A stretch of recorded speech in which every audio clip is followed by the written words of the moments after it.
Bernie flies with it too.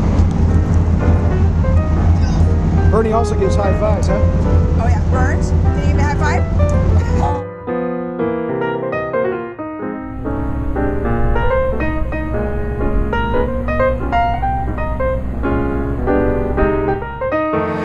Jim Bouchard, FlyingNorthAmerica.com. What a treat we have today. We've been so looking forward to meeting Julie Clark and talking about her adventures. And we're going to put you on 2 shows. We're going to put you on Hangar Flying. Oh, that's We're going to put you on Destinations. Okay, yeah, cool. Yeah. So we'll just wrap and we'll see where it goes. Sounds great. I mean, if my language gets a little colorful, it's probably because I'm telling some story that really... Bring it on. Yeah.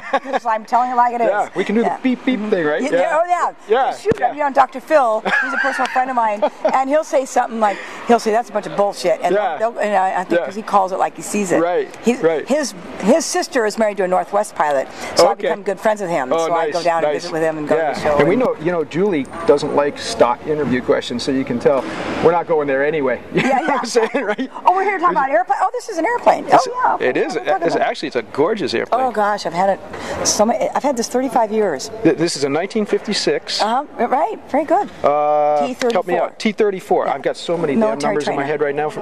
We've been seeing so many cool airplanes. F4U Corsair. I mean, they all have different little names and numbers. And you're good at that. Well, F is for, you probably know fighter, T for trainer, there you go. C for cargo. I'm horrible with numbers, which is really a challenge, as I'm just starting to become a pilot. Oh, well, you know what's so funny? Even yesterday they were telling us that the combination of the gate here was... Yeah. And they said, tell Julie she's great with numbers, but I think it comes from all my airline flying, because back when I was hired in the 70s, now I'm going to use a little profanity, because nowadays you just they'd say, oh, red radio, yellow radio, for like when I checked out in the Airbus. Yeah. When I was checking out in the F-27, it wasn't tell me the time, just tell how do you build watch. Because it was all about numbers and prop, we had to build the airplane, and as a pilot, you just had to know all the systems. I mean, way more than now. Now it's really changed in 35 years. Now you want to be able to tell mechanics basically what's wrong with the airplane, but it's all computer. So what are you going to tell them? The fault light came on, and we couldn't get it off. Whereas in these airplanes with brakes that were real brakes and things that connected to real things, you could tell people, well, this is what happened, and the pressure was X amount temps for X amount of seconds. Because we had to know all that. It's really interesting. Does it feel a lot different now with the new equipment? When I flew the Airbus, I never came to terms with that. I retired on that airplane, and I flew the DC-9, the MD-80 for 23 years of my 28-year career. She means retired from the commercial airline business. That's right. Airline captain, retired. But the Airbus, I never you would set the brakes. You wouldn't even put your feet on the brakes. Normally, how you have to put the feet on the brakes, hold them down, and then pull, like on the DC-9, a big plunger. This one is a 90-degree handle. You turn it like that. Your feet are on the floor, and you feel nothing, because it's just a computer thing. But then you hear a little clunk, you know it's, and then plus you have a sign that tells you, light that tells you the brakes are set. I just didn't like that. I mean, I never came to terms with that. It had 77 computers, and the backup computers to the main computers are another vendor.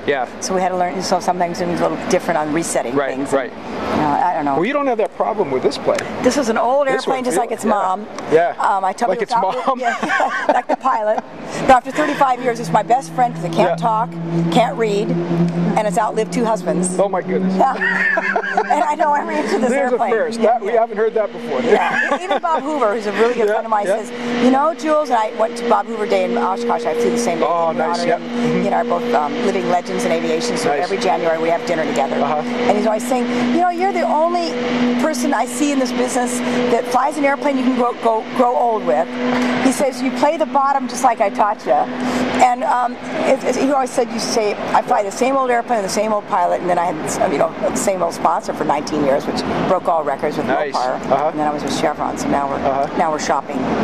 Sponsor shopping. So hey, that's a tough deal. Shameless self-promotion. Julie Clark's looking for a sponsor. There you go. Get on the phone. Yeah, that's right. I'm easy. And I can be had. There you go. There you go. But when you first got in the airline business, I imagine that a woman captain was still a rarity, maybe even a woman pilot. I was the first female captain with our airline. I was also the first female hired for Hughes Air West. And then Hughes Air Air West merged with North Central Southern, became Republic. Yeah. Then we merged again in 6 years, became Northwest Airlines. Okay. And now my pension check says Delta. As long as it keeps coming. Yeah, that's right. So at least I still get a pension check. But I was, and I was the first female pilot to retire from our airline. So they gave me the big fire truck salute when I retired. And nice. you know, it was really neat. The old mother hen was leaving. Yeah. You know, but I mean, it was a great career, but a tough, rough beginning. Yeah. Because I was double checked, and you know, everybody was scrutinizing you, and nobody wanted to pick up that phone and say, yeah, let's come on in for an interview. Nobody wanted to be the first person to hire. How'd you break the barrier? Just by persistence. On your application where it says sex, yes or no, male or female, I would just skip that little square.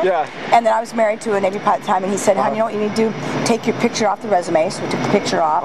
And then when it said name, I said my name was Julian, so they think I was a guy. And I mean, so, and then a couple of, we're not hiring women yet. They just hang up. And then I had one experience where I was asked by American Airlines to come down for an interview. I was flying for Golden West Airlines, and now finally got hired with them, and that was a 9-month process because they just didn't want to break the barrier of having their first woman, so they made me cut my hair. Oh my goodness, really? The day you should have done this. Yeah, I should have. That would have been, you look cute. That would not look good on me. I gotta tell you, I can't even wear my hair without bangs. I have this funny little flat head. I think you're a little tough on yourself, but that's all right. But right before I'm hoping they would hire me, the guy says, well, we still have one problem. And I'm sitting across from his desk. We'd already taken a check ride. I'd already gotten my certificate that I paid for to go to my own product support school in Toronto for the de Havilland Twin Otter. And he said, I said, Captain August, what is that last problem? I've cut my hair, I've gone to school. He said, well, when you come to the ramp office at LAX and you walk in, we don't even have a door in the men's room, and I don't think women have ever been in that ramp office where you get your weather and meet your crew and all that. And I looked, and this is exactly what I did. After being so frustrated, I stood up across his desk, and I stood up like this. I said, I will buy you, and I said, a goddamn door. And I will install it if you'll just hire me. And then I sat down like this. I said, I'm really sorry. I said, I'm just frustrated. He said, I like your spunk. When can you start? You know, I was just and I said, I could have started 9 months ago if you'd give me a chance. So I got the job, and I was there for a year. I was only 110 pilots. I was the only female. And they treated me really nice. And it was when I got on with the majors that, you know, then I got hired on with Hughes Airways. Because by the time I had 3,800 hours, I had 2 jet type ratings, but nobody wanted to hire me. You know, or a woman. No, women. This was in the mid 70s, and it was a tough nut to crack. You know what? It's so inspirational, this whole story. Today, so many people, so many young people, women and young men, just, you know, they look for somebody to help them out, somebody to do something for them, you know, and you just kept banging on the doors. I just wasn't going to give up. I mean, all I ever wanted to do, my dad was an airline pilot, and I took my first flight with him when I was 8, and I just thought, I want to do this. I want to fly airplanes. And by the time I was in, you know, middle school, we didn't call it that, but junior high school, I mean, I knew every airplane flying in the air. I knew the military. I mean, I knew everything about all these DC-6s, DC-3s, DC-4s, military stuff. You know, it's old because this is 50s and 60s. But I knew that's what I wanted to do, and so I was driven. The doors are so wide open now, Jim, that now they have scholarships that are phenomenal through Women in Aviation and other organizations that are a big networking of people. And the doors are, the opportunities are right there. Well, you helped open them, you know, you and other people. I'd like to think, but I mean, it's just plus the combination of the modern world, and they just said, you need to have a college degree. Well, I have a degree in Spanish. I actually taught school for 1 year, and that was like the worst job I ever had. I mean, that was, I came home with headaches. And I always, when I give talks, I'll say to people, how many here are educators? Raise your hand. And if they raise their hand, I said, I salute you. God bless it's the most underpaid, underappreciated job, and overworked. I mean, and you form these people's lives. I'm so glad to hear you say that you were treated nicely, you know, with your first adventures. With the small airline. Because the women on our team asked that. They said, make sure you ask Julie about that, because I think they had the assumption that somehow, you know, there was that good old boys club. There was when I got hired with the major, the big airlines. I got to tell you, even though my dad had been a prior airline pilot with that predecessor airline, but once they found out I was Ernie Clark's daughter, you know, it finally came out. And plus, they had hired another woman that didn't make it. And so they were saying, first was worst, next was best. And Mary never made the grade, so then they were afraid to hire this other woman. Oh, that's too bad. So she's, you know, she was long gone by the time I got there. But the things that I heard was just so cruel and nasty. And can be. And even near my retirement, I was maybe 3 or 4 years from retirement. I go to take a check ride on the Airbus, and I still knew the airplane. I'd only been flying it maybe 6 months or a year. And the guy gave me what I thought was an exceptionally hard ride, and I got through it. And now it's break time. Now the first officer's going to get in, and I would just sit in the jump seat and watch him. Or no, what am I saying? Jump seat. I fly as captain, but he's the one that's in the hot seat. Right. And so I go take a break, and I'm walking back up the simulator. Now I've been around. Everybody knew who Julie Clark was by the time I retired. And this young first officer said, "Man, you were kind of hard on her." And so I walking up the stairs thinking, you know what? I'm going to listen to what he has to say. And he says, you know, everybody knows who Julie Clark is. I just want to see what she's made of. And I remember, like, oh, you asshole.